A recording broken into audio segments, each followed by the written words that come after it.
Muy buenos días.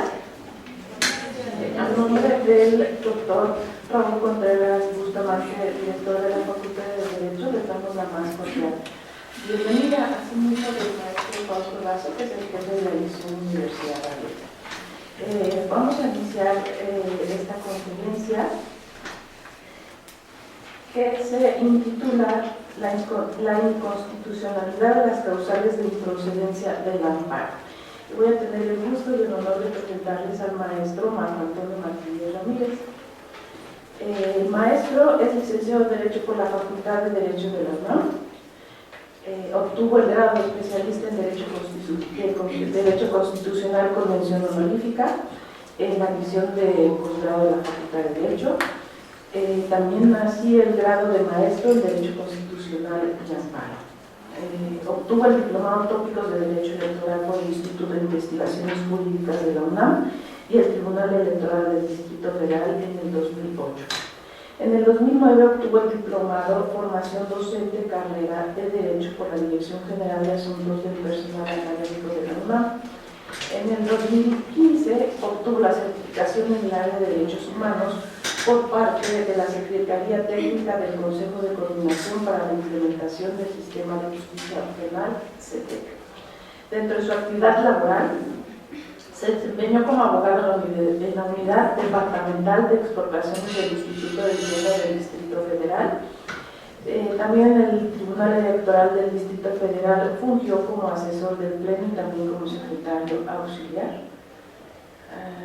Colaboró como asesor externo en las organizaciones no gubernamentales ODI, que es la Oficina de la Defensoría de los Derechos de Defensa, AC, y el Poder del Consumidor, AC.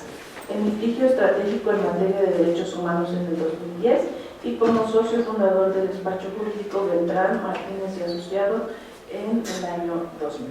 Dentro de su actividad académica, el maestro ha sido profesor de las asignaturas del Sistema Político Mexicano, Garantías Individuales y Sociales, Derecho Procesal Constitucional y Amparo, aquí en la Facultad de Derecho desde el 2007 hasta la fecha. Ha impartido clases y cursos tanto en el sistema escolarizado como en la división de educación abierta y división de educación continua. En la Facultad de Estudios Superiores Aragón impartió las cátedras de Introducción al Estudio del Derecho, Garantías Individuales y Sociales y Derecho Constitucional. También es miembro del Colegio de Profesores de Garantías y Amparo de la Facultad de Derecho de la UNAM y ha sido conferencista invitado en la Suprema Corte de Justicia de la Nación, así como por el Instituto de Investigaciones Jurídicas de la UNAM. Pues sin más preámbulo, maestro, le damos la más cordial bienvenida. Muchas gracias. Un aplauso.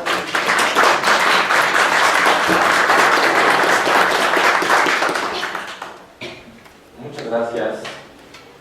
Buen día a todos. Antes que todo quiero dar las gracias naturalmente a nuestro director, el doctor Raúl Contreras Bustamante, por esta oportunidad. Indiscutiblemente pues al jefe de la división de Universidad Abierta, el maestro Fausto Lazo Vázquez, y pues imagínense si no me siento muy halagado de que la maestra Camila Encona esté aquí compartiendo, haciéndome grato favor de esta noble presentación. También agradezco por supuesto a todos ustedes su presencia, porque si no esto sencillamente colapsa y no tenemos nada que hacer.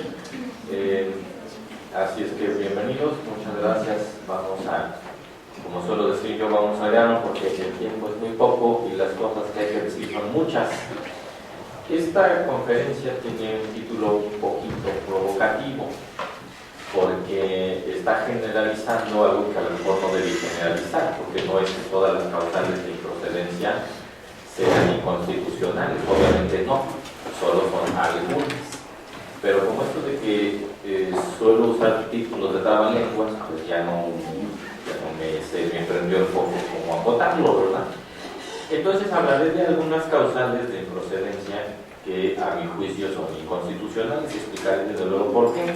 Y en razón del tiempo trataré o no todas las causales que a mi entender están afectadas de inconstitucionalidad.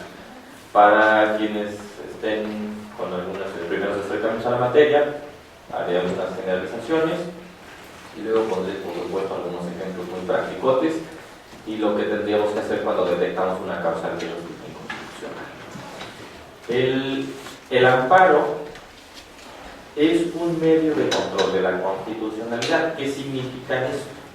Pues que el amparo lo usamos nosotros los particulares para impugnar actos, normas u omisiones de la autoridad que consideramos vulneran nuestros derechos fundamentales. Esa es la versión mucho más light para explicar lo que el amparo es.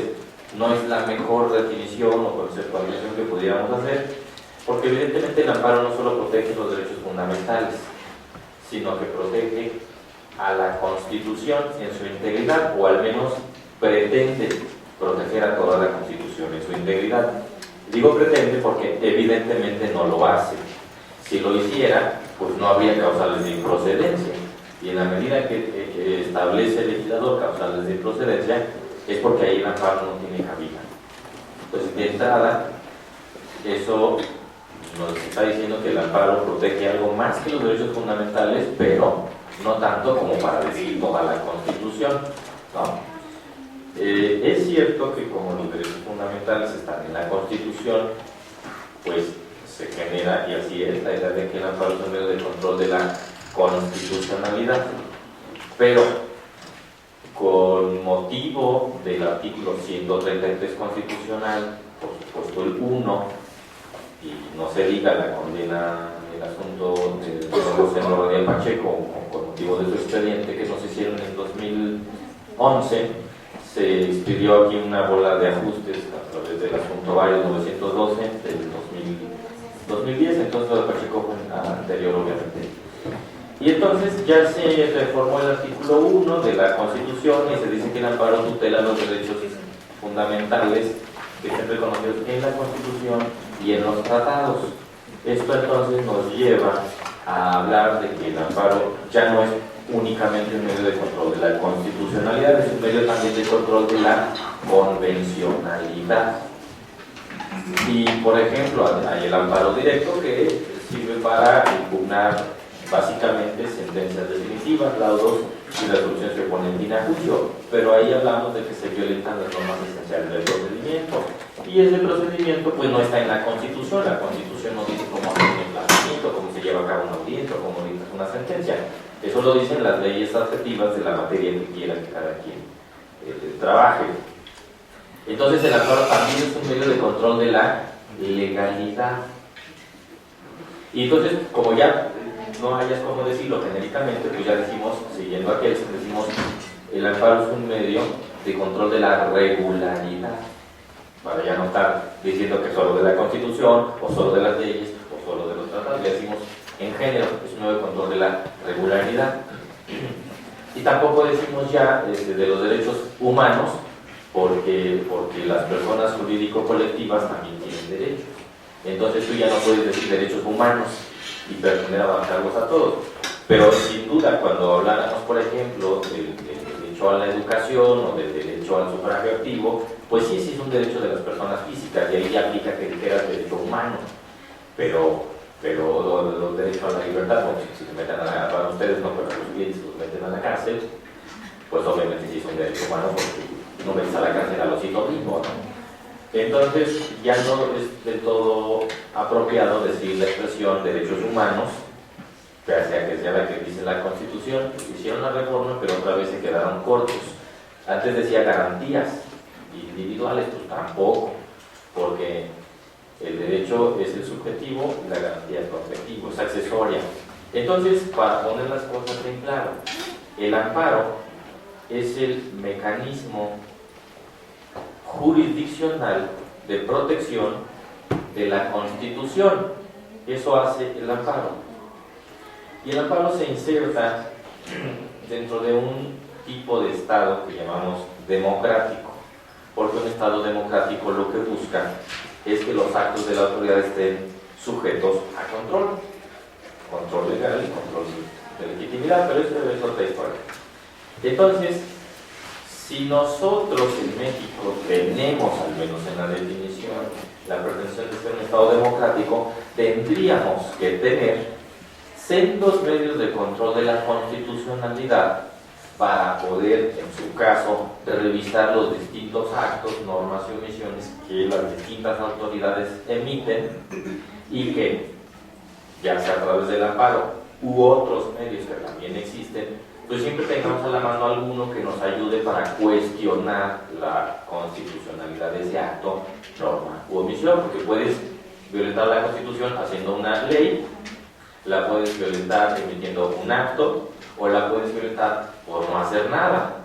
Entonces, por eso digo que el amparo pues es contra actos generales, o normas generales, perdón, actos concretos y omisiones. Y si nos quisiéramos poner exquisitos, pues hay omisiones particulares, hay omisiones generales, etc. Pero no es el tema de esta plática el día de hoy.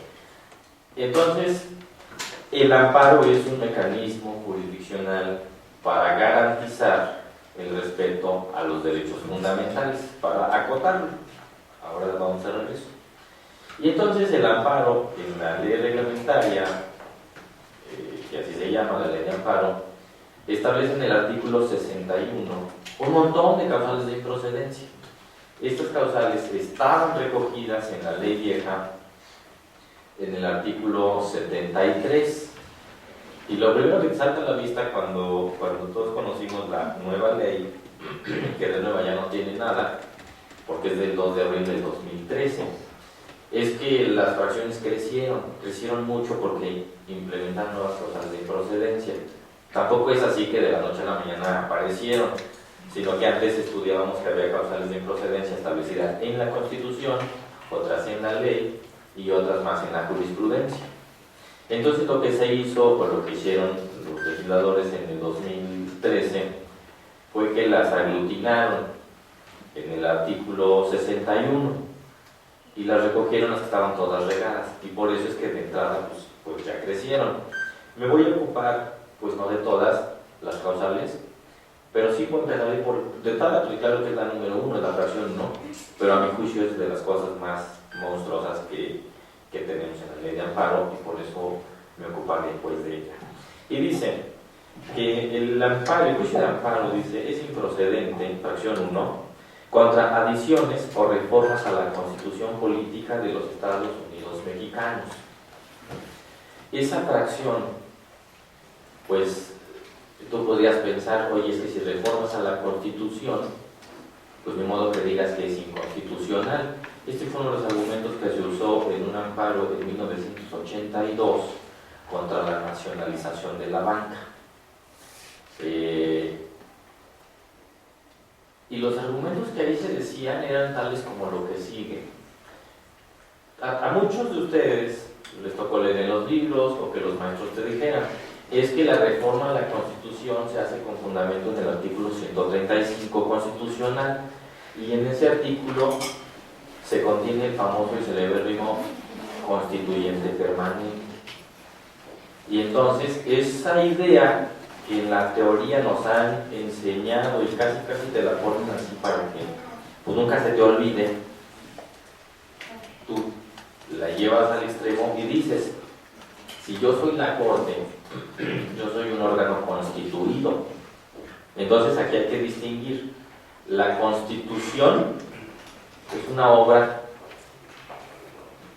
de un órgano soberano, el constituyente. Hablando de la Constitución de México de 1917, pues es obra del constituyente de 16-17. Ese órgano que hace la Constitución es soberano, no tiene límites, pero es político, no jurídico. Y cuando hace o crea pues la Constitución, lo único que está haciendo es que todo eso que se discutió, se negoció, lo que me quieras decir, lo plasmas en una expresión jurídica que es la Constitución, hoja de papel como la conocemos. Y a partir de que tienes a la Constitución, esta se vuelve, por así decirlo, en el parámetro que va a servir para revisar la regularidad de los actos, normas y omisiones. Entonces, cualquier acto que sea posterior a la Constitución tiene que ajustarse a esta. Me explico, ¿no? Si la Constitución dice, oye, tienes que hacer leyes en materia de impuestos, bueno, los impuestos tienen que ajustarse al contenido de la Constitución.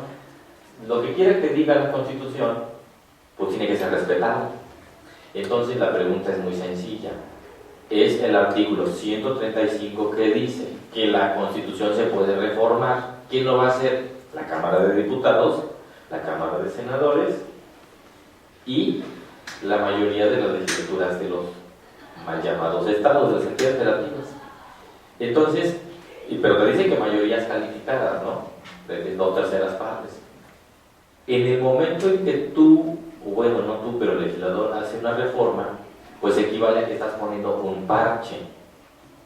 Y ese parche no es obra del constituyente de Querétaro, no, esa es obra de ahorita. Entonces, ese parche es una norma general y en tanto tal, pues debe de ajustarse a lo que la Constitución dice tanto en la forma como en el fondo. Vamos al ejemplo del absurdo.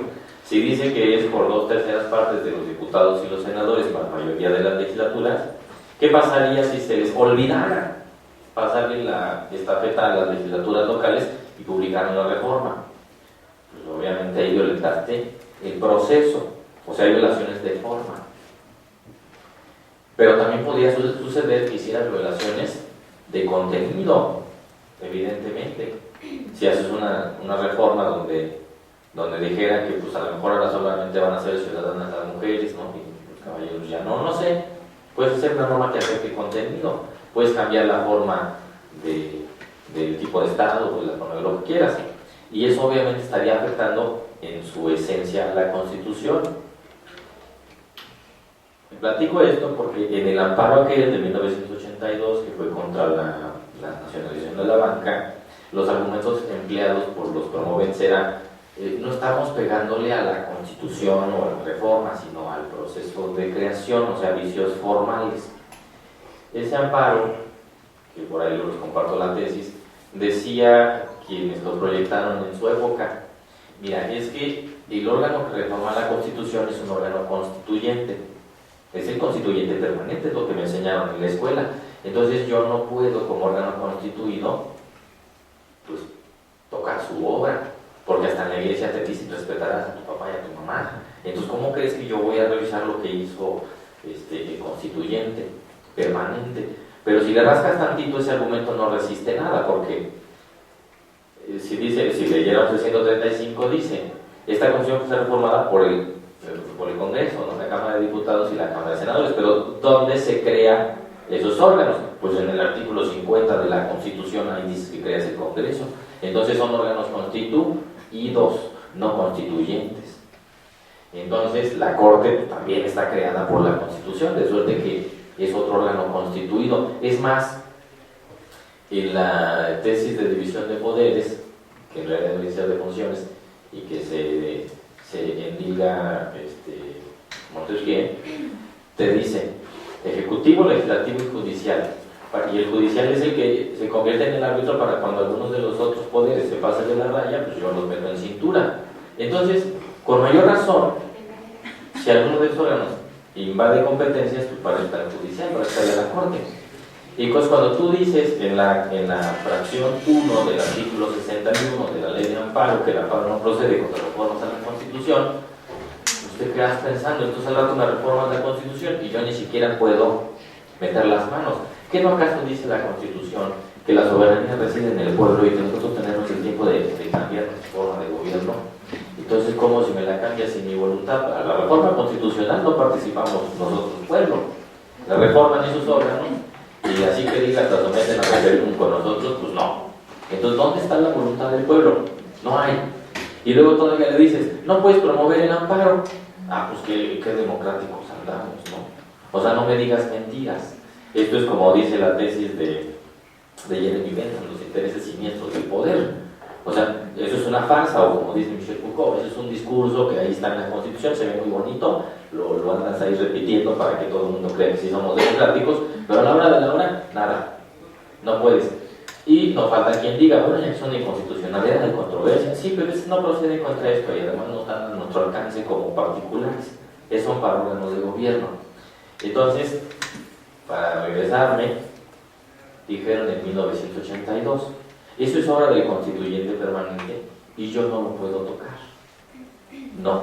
Fíjate como un error en la academia te germina más tarde y te quedas con esa idea equivocada, porque de constituyente no tiene nada. Al constituyente le es predicable que es soberano, y por eso es un poder no sujeto a límites, pero en este caso no aplica. En este caso es un órgano constituido y por lo tanto no tiene soberanía sino autonomía, de suerte que, claro que lo puedes juzgar. Luego te dicen otra vacilada como esta, te dicen, es que la reforma de la Constitución, que es parte de la Constitución, y esta no puede ser inconstitucional. Bueno, si lo pones como trabalenguas, no. Pero imagínate que se te rompe una prenda de vestir. Y pues de inmediato vas con el sastre y dices, póngale un surcido invisible, no le dice póngale un parche amarillo cuando tu prenda es azul, ¿verdad? No, pues que sea discreto. Porque el parche tiene que ir en armonía con el principal. Pero evidentemente no es creación del que diseñó la prenda. Entonces es mentira que la reforma a la Constitución es uno mismo con esta. No es así, porque la Constitución es obra del constituyente, del único que hay. Y la Constitución, cuando se reforma, admite ese parche. Entonces ese parche ya no es obra del constituyente y por lo tanto no es la incrusta sin duda en la Constitución. Pero la reforma, si la juzgas aislada, solita, pues basta con que veas el decreto en el diario oficial y dice, se reforman los artículos tales y cuales y te ponen ahí como quedan. Ese es el parche. Entonces, antes de que la declares o no constitucional, es una ley como cualquiera otra, es una norma general. De hecho, pues, se les llama correctamente leyes de revisión constitucional. Nosotros les llamamos así, ¿no? Reforma, punto. Pero es una ley de revisión constitucional y como ley ya sabemos que si camina como pato, se mueve como pato y hace como pato, pues es pato. Entonces, si es general, abstracta e impersonal, es una ley. Aunque reformes la Constitución, es una ley. Y el amparo procede contra, la vieja ley de amparo decía contra leyes, pero como muchos no sabían que es una ley, ahora en la nueva ley de amparo de elección procedo contra normas generales.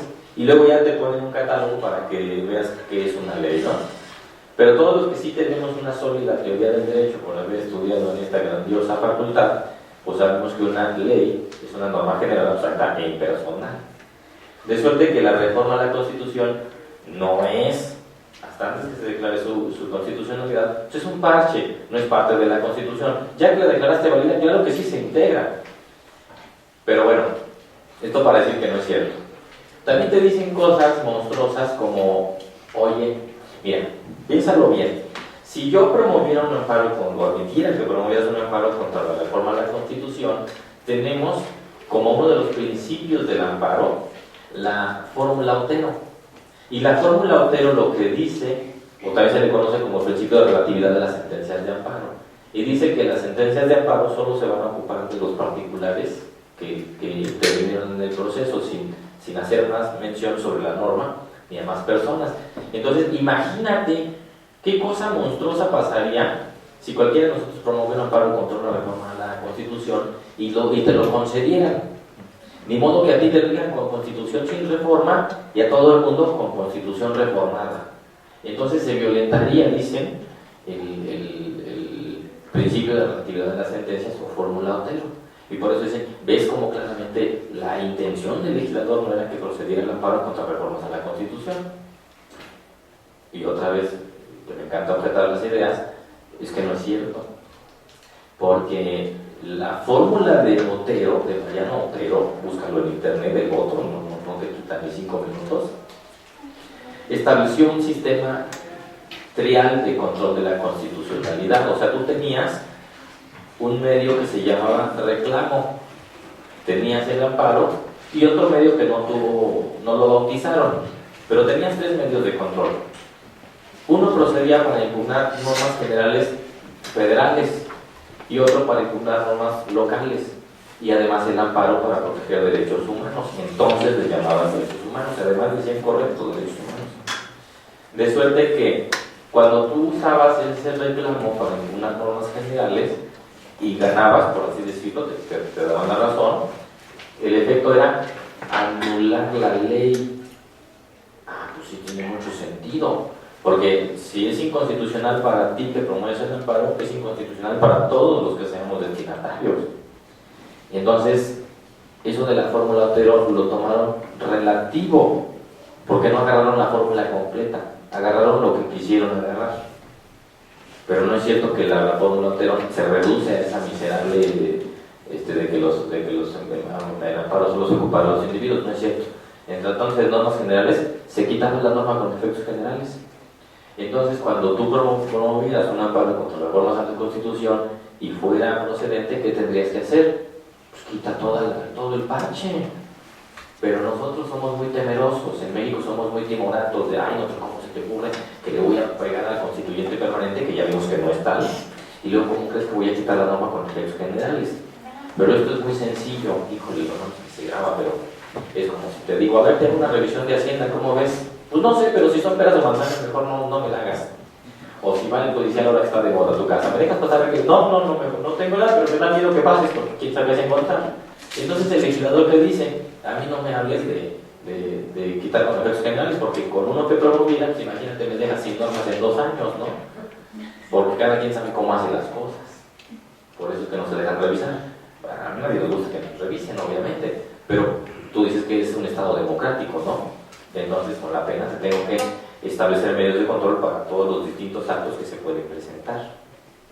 Entonces, en la historia fue primero el asunto aquel de 1982, privatización de la banca, y dijeron que el amparo no procedía, no porque era obra de constitución permanente, no porque atentaba por un Otero, no porque la Constitución no puede ser inconstitucional. Sabemos que ninguno de los argumentos es correcto.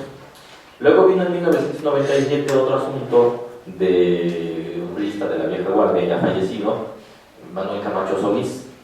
Él impugnó en su momento la reforma al artículo 122, que si se acuerdan teníamos primero el jefe de departamento del Distrito Federal, luego fue la idea del regente, y luego ya ponemos al jefe de gobierno por elección popular. Entonces, en uno de los transitorios decían que quien hubiera sido ya regente del Distrito Federal no podía aspirar a ser jefe de gobierno por el principio de no reelección, pero pues obviamente él decía, es que cálmate, yo fui elegido por el pueblo, pues literalmente había sido por dedazo, ¿no? Y entonces ahora queriendo aspirar al cargo por la vía del sufragio universal, no podía. Y entonces, ¿qué fue lo que pasó con esto? Promovió un amparo, el juez de distrito obviamente lo desechó, dijo, no, ¿cómo crees? Eso es inconstituyente, o sea, Dios me libre que voy a revisar eso, se va a enojar mi papá, mi mamá, no. Desechan el amparo, promueve el recurso a revisión y el colegiado termina diciéndole, oye, es que si admiten el amparo, si admítelo porque él está hablando de violaciones de forma, no de fondo. Él decía que no se habían respetado los procesos deliberativos de ambas cámaras, en esencia. Pero obviamente le estaban pegando a la materia, que era, me estás prohibiendo postularme. Pero le tenían que dar muchas vueltas para que no pensaran que estaba impugnando la inconstitucionalidad de fondo de la reforma. Porque si él decía eso, pues lo iban a batear, especialmente por el antecedente de 82.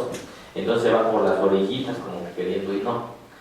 El colegiado asume, pues revisa el asunto y le dice al juez, oye, sí es cierto, tienes que revocar tu determinación, la revoco, y admite este amparo para que Camacho Solís pueda contender en 1997 a ser el jefe de gobierno. Como ya habían pasado las elecciones cuando la sentencia, dicen, ay, pero pues ya lástima, porque pues ya como ya hay elecciones, ya como te damos chance. Y ahí quedó el asunto, fíjate qué tristeza, ¿no? Por un tecnicismo. Pero en 2004, otra vez, se da otro fenómeno muy bonito. Se hace lo que se dio en llamar la reforma en materia indígena. Y entonces se reformó el 2 constitucional y muchos municipios de Oaxaca promovieron, unos promovieron amparos, porque digo plural porque fueron varios, y otros promovieron controversias, y digo plural porque fueron varias. Y en esa ocasión la Corte lo que resolvió fue que, igualito que en 82, es de constituyente permanente, yo soy constituido, o sea que nos regresó. Más adelante se volvieron a tener distintas jurisprudencias y casos donde se admitían que el amparo sí podía proceder contra vicios de forma. Y llega nuestro brillante legislador de 2013 y cierra la puerta. Y dice, no, cuando reformas a la Constitución, no me vengas con amparos, lárgate de aquí. Y pues uno se queda pensando, oye, pero ¿y todo el avance que teníamos qué? Los que saben de derechos humanos, y el principio pro persona, y el principio pro acción, y el principio de prohibición de recreación, ¿qué? Pues si antes podías, ahora ya no. ¿Cómo se llamó la obra? Pues te quitaron derechos. Y esta cosa se vuelve inconstitucional, por donde tú me digas, porque la Constitución dice que el amparo procede para impugnar normas generales. Y la reforma de la Constitución ya se demostró que es una norma general y que, no es, y que es mentira que la haga un constituyente permanente. Está claro que no. La hace un órgano constituido. Entonces yo sostengo que esa fracción 1 de la ley de amparo, pues evidentemente es inconstitucional. Y también me vas a preguntar, a ver maestro, no te aloques. Si yo promuevo un amparo contra la reforma de la Constitución, el juez de distrito va a aplicar a rajatabla el artículo 61, fracción 1, me va a desechar. Porque si yo fuera juez de distrito, seguramente yo desecharía, muy en contra de mi voluntad, pero yo tendría que aplicar la ley. Pues entonces, ¿para qué estás fastidiando que eso es inconstitucional? Porque cuando te desechen, podrás promover tus recursos y en los recursos harás valer la inconstitucionalidad de la ley de amparo. Por eso lo platico así, porque sí tiene sentido. Pero además acuérdense de una cosa bien importante. Puede ser que a nivel doméstico, como se dice en derecho internacional, no tengas medios de control de esto, pero cuando colapsa o cuando agotas los medios locales, ¿a dónde te queda ir? Pues a instancias internacionales. Pero para que acudas a instancias internacionales necesitas que pasen alguna de estas dos cosas. Uno, que agotes todos los medios ordinarios de defensa que tengas a nivel local, o que no los haya de plano. Entonces para eso te sirve promoverlo, para que te digan que no, y ya que te dicen que no, pues entonces ya puedes escalar a instancias internacionales. Y en algún momento, a lo mejor pasan 30 años, ganas. Digo, ya ves lo que pasó con Rosendo Badía Pacheco, ¿no? La desaparición fue en los años 70 y apenas en los 2010 se arregló este asunto. No se arregló nada, pero salió la sentencia. Entonces, pues ten fe, hay que intentar. Aquí está, hay gente de todo tipo y edades y tal. Tú síguele, un día lo vas a lograr. Eso mismo le pasó a Jorge G. Castañeda, por ejemplo, ya se le debe la reforma en materia electoral del 2008 por las candidaturas independientes. O sea, ¿quién te dice que no se puede? El límite te lo pones tú, o los autores te lo ponen, o los políticos, o lo que quieras decir, pero yo no me meto con el sospechosismo, no vaya a ser. Entonces, a mi entender, la causal de improcedencia esta, pues es inconstitucional, por donde la mires. Y además es violatoria del principio de prohibición de regresión, porque si ya teníamos antecedentes donde el amparo procedía para impugnar las violaciones formales a la Constitución, la quitan estos amigos del 2013, ¿cómo se llamó la obra? Como los cangrejos, ¿no? Porque si el Estado democrático quiere que podamos cuestionar, pues tendrías que abrir el juego, no tendrías que cerrarlo. Pero cada causal de improcedencia que tú encuentras en el amparo, bueno, no todas, pero yo las miro con ojos de que para ver qué es lo que no quieres controlar, qué es lo que no quieres sujetar a control, qué no quieres que te revisen. Y en la medida que más escondes, pues más me interesa revisar por qué no quieres que lo vean.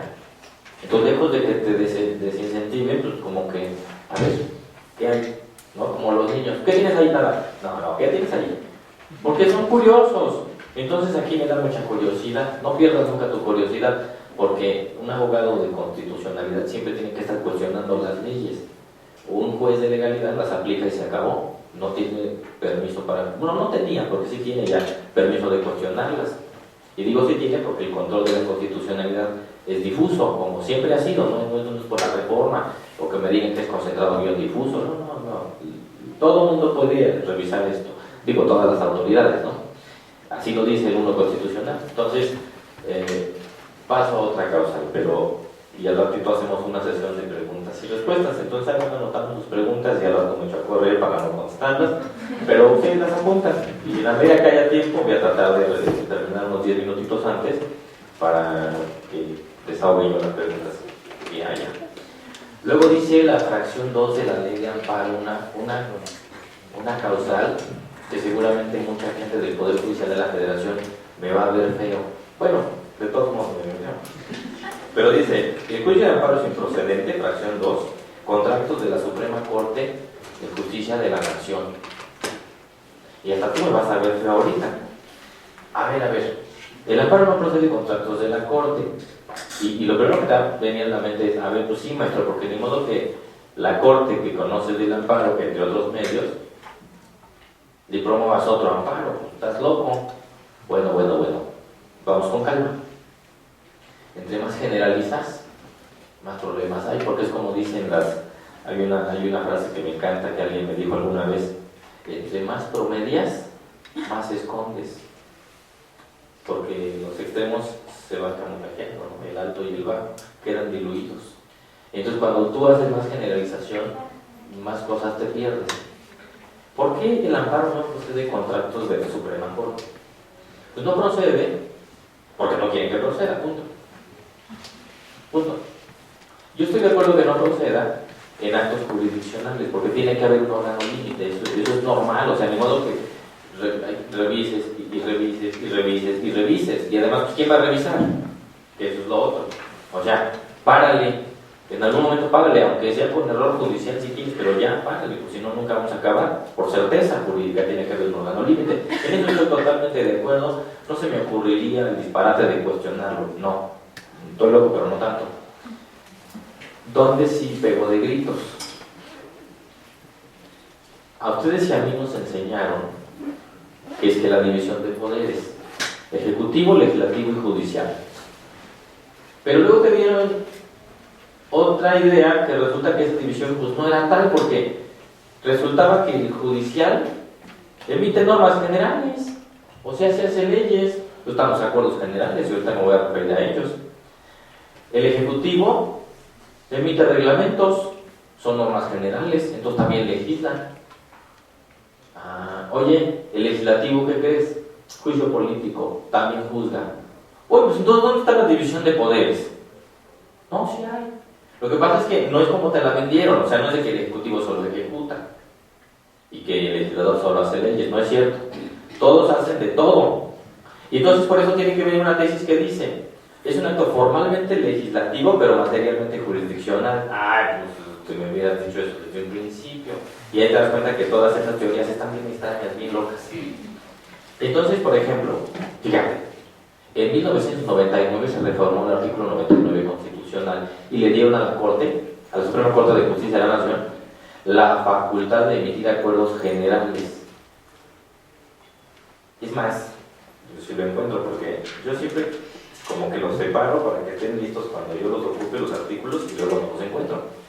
Pero dice el artículo 99 constitucional, 94, perdón, es el párrafo séptimo, dice: el Pleno de la Suprema Corte de Justicia estará facultado para expedir acuerdos generales a fin de lograr una adecuada distribución entre las salas de los asuntos que competa conocer a la Corte, así como remitir a los tribunales colegiados de circuito para mayor prontitud en el despacho de los asuntos aquellos en los que hubiera establecido jurisprudencia o los que, conforme a los referidos acuerdos, la propia Corte determine para una mejor impartición de justicia.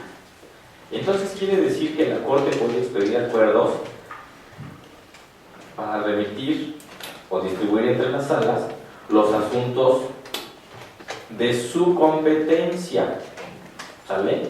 Los asuntos de su competencia. Fíjense lo que dice el artículo 107, fracción 8. Pero no pierdan de vista, dice, las reglas del amparo. Contra las sentencias que pronuncien en amparo los jueces de distrito o los tribunales unitarios de circuito, procede revisión. De ella conocerá la Suprema Corte de Justicia. Yo no sé si tengo aquí gente litigante, pero ¿cuántos recursos de revisión has llevado a la Corte? Todos se quedan en colegiado. Y solo cuando revisten las características de trascendencia e importancia a nivel nacional, porque aunque sea el divorcio más peligroso para doña Chonita, ya no nos importa. Se le acaba la vida, sí, y es real, no estoy diciendo mofa. Para la gente que, oye, si es tu casa, pues es el asunto de tu vida. No, pero para la Corte, o sea, no, porque tiene que ser para el país. Entonces, esta facultad se introdujo mediante reforma constitucional. Y ahí hay problemas. Pero además, Cuando se ejerció a través del Acuerdo 5 del 2001. Y ahí dijo la Corte, yo no voy a conocer de los... Ellos le llaman amparo en revisión. No. Se llama recurso de revisión. Es cosa de leer el artículo 81 de la ley de amparo, tampoco te azotes. Pero dicen amparo en revisión, entonces voy a decir amparo en revisión. Yo nada más voy a conocer de los amparos en revisión cuando revistan importancia y trascendencia. Y de los demás que conozcan los colegiados. A ver, espérate. ¿Sí te acuerdas que dice que puedes distribuir entre las salas los asuntos de tu competencia? O sea, tú podías dejar que los recursos de revisión se conocieran por la primera o la segunda sala, pero no tenías por qué mandarlos a los colegiados. Si ese es el órgano de control de la constitucionalidad en México, pues ya me da miedo. Pero ese acuerdo general es una norma general. Y contra los actos de la Corte, ¿qué te dice? No, yo no conozco. Y claro que tú me puedes objetar con absoluta razón y me vas a decir, ay, a ver, no seas menso. Si yo promuevo un amparo contra el acto de la Corte, pues ¿quién va a conocer? No tiene sentido. Bueno, no, si lo planteamos así, claro que no tiene sentido. Lo que pasa es que el problema es que tú tienes que ser ejecutivo, legislativo y judicial, ¿no? Y cualquiera que sean los actos que alguno de esos órganos quieras cuestionar, pues ¿quién nos va a revisar? La Corte. Tú tendrías que tener un órgano neutral, dicen en la teoría, pero eso no existe. Tendrías que tener un órgano independiente, un órgano equilibrado, es lo que dijo Kelsen, que esté conformado de manera igualitaria por legislativo, ejecutivo y judicial. Y entonces cuando revises actos del judicial no pasa nada, o sea, tampoco tienes favoritismo, no tienes preferencia, no tienes nada, lo revisas y se acabó. Pero como en México no hay tribunal constitucional, pues estás en manos de la Corte. Y ahí sí entonces tiene sentido, o mejor dicho, no tiene sentido que la Corte pues conociera de sus propios amparos, pues está de locos. Pero no es por eso, es porque no tenemos un órgano que tenga esas características de constituir un cuarto órgano a la par de los demás y que sea independiente.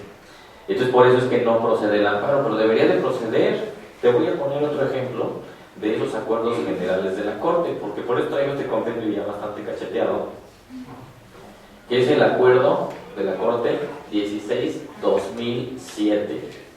Ese acuerdo se publicó en el Diario Oficial de la Federación el 22 de agosto de 2007. Agosto, fíjate lo que dije, lo tengo tantito. Y ahora te voy a leer los transitorios. Publicado en agosto de 2007, el acuerdo dice: el presente acuerdo entrará en vigor el día siguiente de su publicación. Está padre, ¿no? Ya respetó el principio de no retroactividad de las normas. Pero ¿qué dice el segundo transitorio? En el caso de la Facultad de Investigación número 2 del 2006, ¿sí escuchaste bien? 2006. El acuerdo es del 2007, ¿verdad? El informe presentado por la Comisión se tendrá como preliminar, debiéndose proceder en consecuencia en los términos de la regla 22 y siguientes. O sea que el acuerdo lo vas a aplicar hacia el pasado. Lo vas a aplicar hacia el pasado. Y en mi pueblo eso le llaman retroactividad. Pero les sigo revisando esto, ¿no? Y dice el tercero transitorio: la comisión designada para realizar la investigación de la Facultad de Investigación 3 del 2006 deberá continuar de conformidad con las presentes reglas, para lo cual regularizará las actuaciones del procedimiento en lo que pudieran contravenir este acuerdo. Lo que habías empezado a hacer en 2006 lo vas a ajustar a tus nuevos dedos. Caray. ¿Y qué no? El 14 constitucional prohíbe que una norma sea aplicada retroactivamente, y si esto lo hace la Corte, que es el garante de la Constitución, pues qué miedo me da. Y tú me dices en el amparo, no, el amparo no es de contratos de la Corte, no es fastidiando. Pero es que mira lo que no quiero saber. Si te das cuenta o si se dan cuenta, porque sostengo que las causales, algunas, no todas obviamente, algunas causales de improcedencia del amparo, pues son inconstitucionales. Pero hay que estar, pues revise y revise. Porque también es cierto, hay que decirlo, la retroactividad se vale cuando es en beneficio. Entonces, bueno, si fuera en perjuicio, pues aguántame tantito, ¿no? Hay que revisarlo con mucho cuidado. El tiempo va avanzando, esa es la parte fea. Pues compren otras horas, así como si fuera mariachi, ¿no? Compren otra hora y nos seguíamos. Voy a tratar una más, pero hay muchas causales que habría que analizarse, ¿no? La fracción 5 del 61 dice algo que a mí me hace muchísimo muchísimo ruido. Dice que el amparo es improcedente contra actos del Congreso de la Unión, su comisión permanente o cualquiera de sus cámaras en procedimiento de colaboración con los otros poderes que objeten o no ratifiquen nombramientos o designación para ocupar cargos, empleos o comisiones en entidades o dependencias de la Administración Pública Federal, centralizada o descentralizada, órganos dotados de autonomía constitucional u órganos jurisdiccionales de cualquier naturaleza. ¿Ah? A ver. ¿Cómo se designan a los ministros de la Corte? Los propone el presidente, la terna. Y de esa terna escoge el Senado. O sea, el Senado juega con las cartas que le da el presidente, ¿no? Como yo luego digo, entonces, ¿cómo te mató? ¿Silla eléctrica, la horca o inyección letal? Pues de todos modos te voy a matar. Ya, aunque te dé a escoger, pues ya te fastidié la vida, ¿no? Entonces aquí el Senado es el que dentro de las cartas que le manda el presidente, pues escoge. No, pues qué padre. Y luego te dice, ya lo designé. Oye, pero ¿qué un amparo? No me preguntes, ya lo designé, no me molestes. No procede el amparo.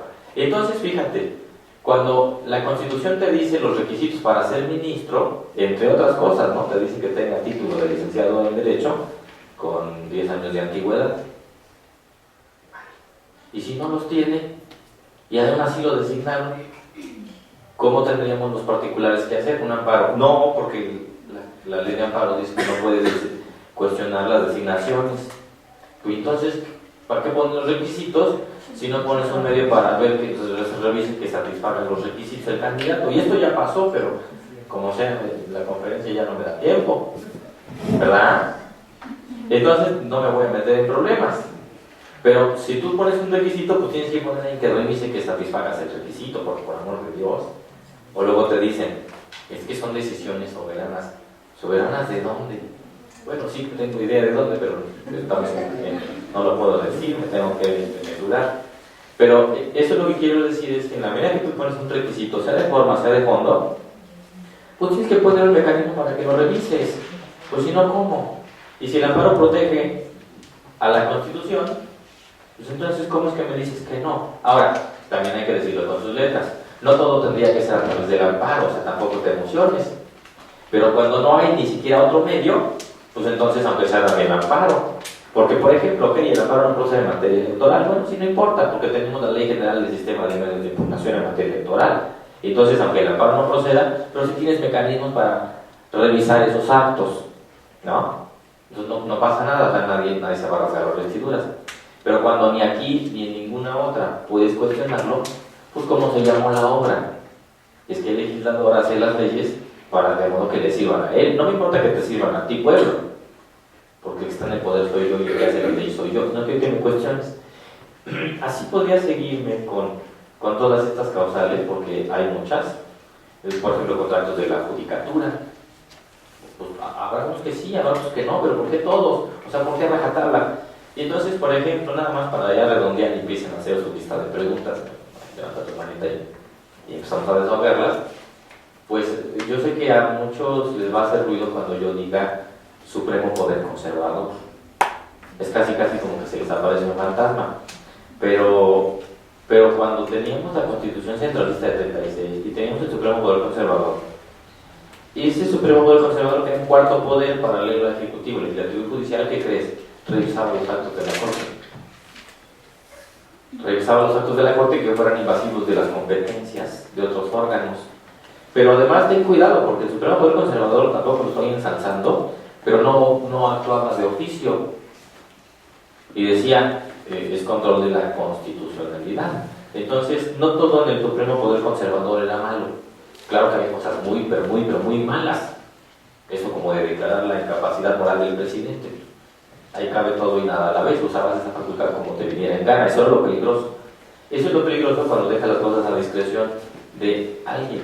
Como el debate que traen ahorita con las medidas del Código Nacional de Penales, ¿no?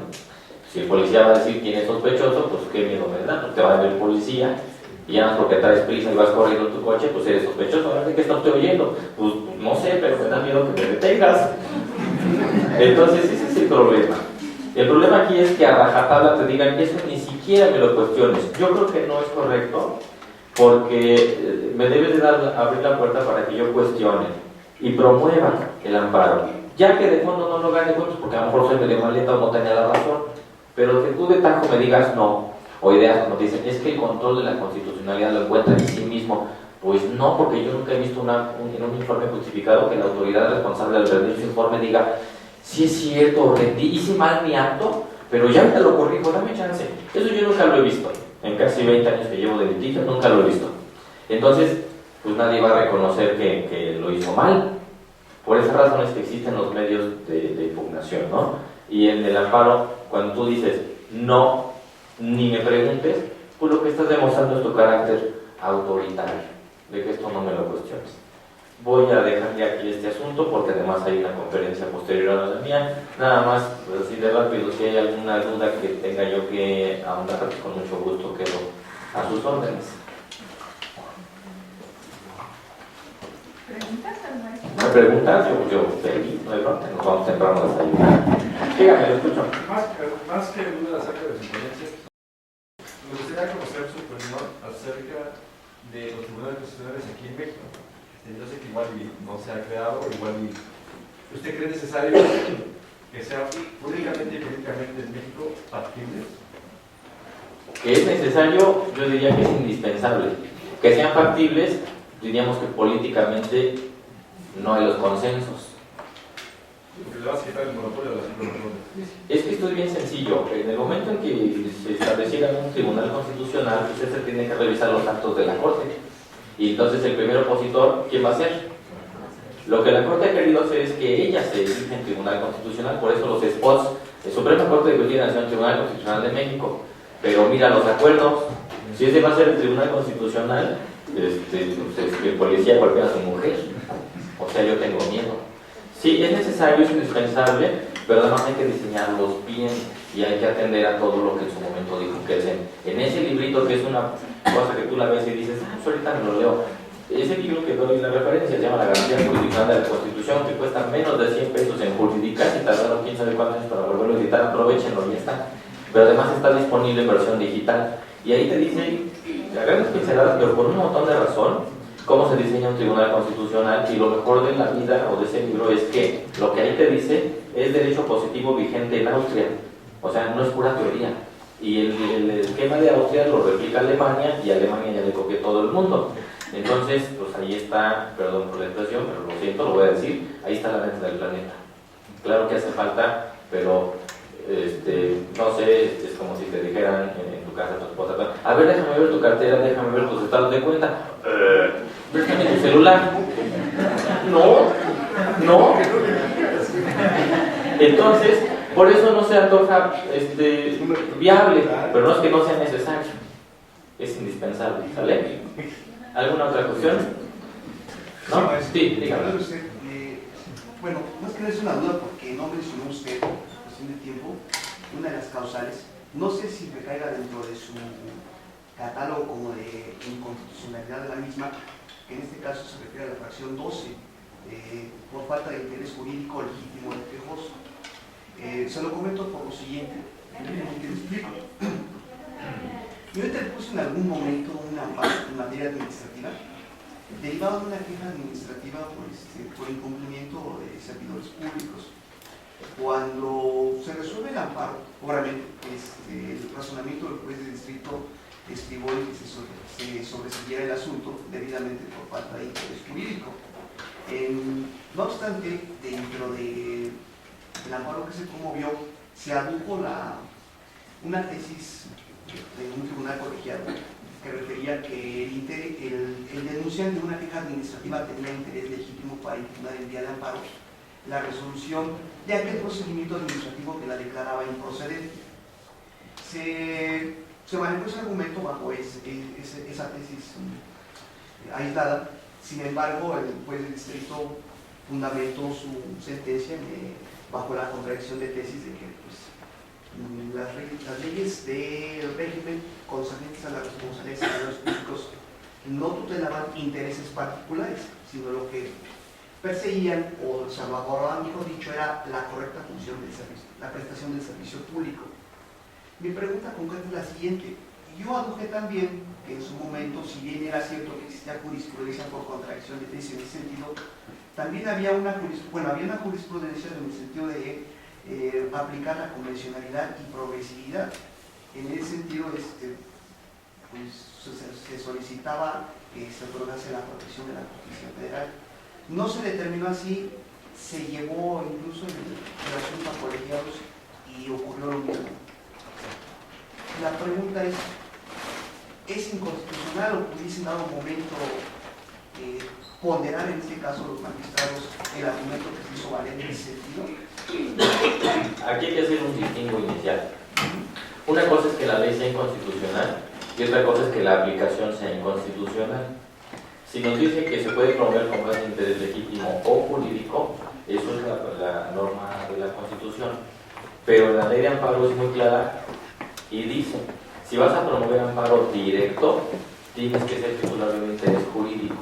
Entonces me llamó la atención cuando usted dice promover con base en interés legítimo, aguas, porque siempre que el amparo se promueva contra resoluciones de tribunales judiciales, creo que el 170 de la ley de amparo dice, no, es el 5, ya me equivoqué. En el 170 está la procedencia del amparo directo, pero el 5 dice, y cuando explican la fracción uno tienes que gozo, nos dice en el último párrafo, tratándose de actos o resoluciones provenientes de tribunales judiciales, administrativos, agrarios o de trabajo, el quejoso deberá ser titular de un derecho subjetivo que afecte de manera personal y directa. Entonces, si usted adujo interés legítimo contra una resolución de esta naturaleza, fue por esa razón que se sobreselló. No es por la causa porque sea inconstitucional per se. Habría que pensar más bien si está mal restringido el interés legítimo y ahí podríamos cuestionar la norma. Son dos momentos. Claro que depende en cuál de los dos estemos para saber dónde está la inconstitucionalidad.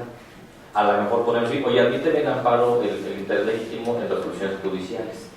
Habría que ver, ¿no? Pero sin duda pues son temas que son preciosísimos de explorar y hay que ubicar bien el punto donde se encuentra esto. Les agradezco mucho y cedo desde luego el